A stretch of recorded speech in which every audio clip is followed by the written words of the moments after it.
Alrighty boys, welcome back once again to another video. How you guys doing? Guys, today we're going to be going over the weekly news blog from Bungie, also known as This Week at Bungie, which releases every single Thursday and lets the players know what's going on within Destiny 2. This week, Bungie talks a lot about Solstice of Heroes and a lot of the things that are kind of wrong with it that they're going to be changing. They talk about a lot of changes to how shaders are going to work on the Solstice armor. They talk about the progression regarding the Solstice armor. They also talk about the glows on the Solstice armor and an issue that's going on with that, as well as ways to earn even more bright dust that are currently bugged in the game but will be fixed sometime soon. So without further ado, let's go ahead and jump into it. First off, they say, this week at Bungie, we kicked off with Solstice of Heroes. Last year, a legendary sparrow was available to anyone who fully masterworked every armor piece for all three classes. We got quite a bit of feedback that this felt a little too grindy for a limited time event. So this year, we shifted focus to the individual Solstice of Heroes sets that you'll be investing time in over the next few weeks. Rather than a single reward after completing the armor set on all three characters, we're providing a free glow when earning the magnificent armor sets per class. So basically what Bungie is saying here is, even though last year you were able to get a free sparrow for maxing out your armor, their, quote-unquote free gift this year is providing a free glow, which is the white glow that you can get for your armor. And, this is cool. I like the white glow a lot. I think it actually looks better than the elemental glows.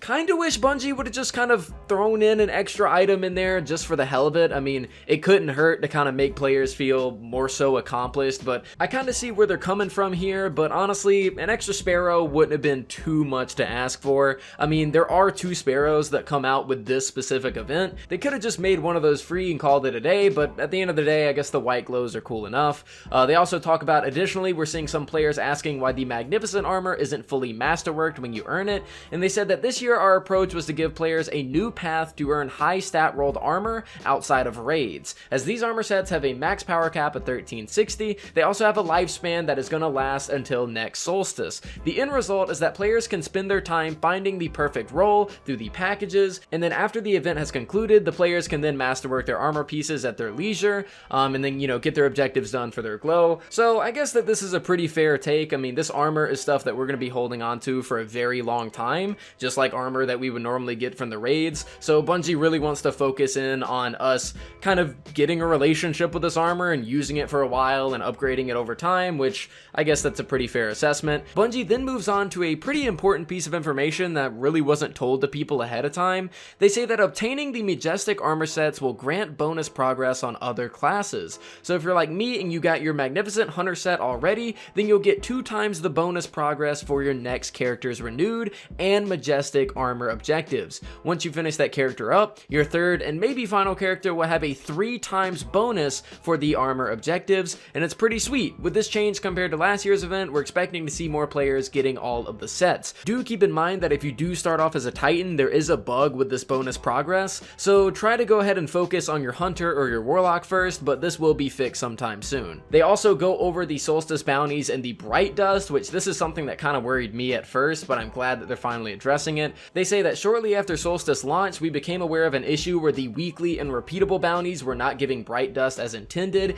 and they basically go on to say that if you have done these bounties already, you will get the bright dust that you earn from them whenever they do end up fixing it. So you are capable of doing these bounties and turning them in, and whenever a hotfix comes out, you will get all of the bright dust that you were missing, so that you of course can buy the cosmetics and the armor ornaments for free and everything. I thought it was kind of shady that the weeklies weren't giving the 200 bright dust like they should, but I'm glad that Bungie finally ended up addressing this. They also talk about the glows on the ornaments as well. Speaking of ornaments, they ended up putting a tweet that said, we are aware of reports regarding certain class glow ornaments not matching their advertised vibrancy, and we are investigating. This is basically in response to, if you look at the store and you look at the ornaments that you're able to get, they are really shiny and they look really, really good, but in game, they don't necessarily reflect that as much. And Bungie's basically saying, hey, we're going to look into this, we're going to make your armor brighter at some point, and they'll give us an update later on down the line. Bungie then shows off some of the known issues, and I'm going to highlight a few of them here.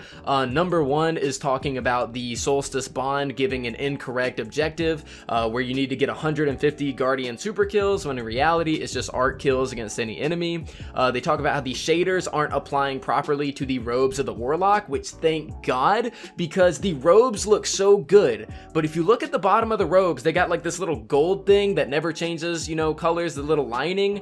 I absolutely hate it. It makes me not want to use my Warlock's armor because it doesn't shade properly. So I'm really happy that they're looking into this. It actually feels like, hey, I'm actually getting my time's worth for investing into this armor. And then they also talk about how the shaders aren't applying correctly to the cloak for hunters either, as the hunter cloak is having the same issue. Aside from that, that is the main stuff that Bungie wanted to focus on with this TWAB, kind of giving everybody an update as the Solstice of Heroes, stuff that they're looking into and improving upon and making right with the community. Aside from this, they talk about how much money they've been raising via the Bungie Foundation in-game through the charity items, which they have raised just about $1.2 million for kids, which is a pretty awesome thing for those of you guys that have been buying, you know, like the Heart Ghost Shell or anything like that, or, you know, just investing into some of the Eververse items. It's really great. It's a really, really, really good cause. And lastly, they end up announcing the next fashion show for Twitter, and they give some rules that you'll have to follow for the fashion show as well, and you can win this emblem right here for doing so.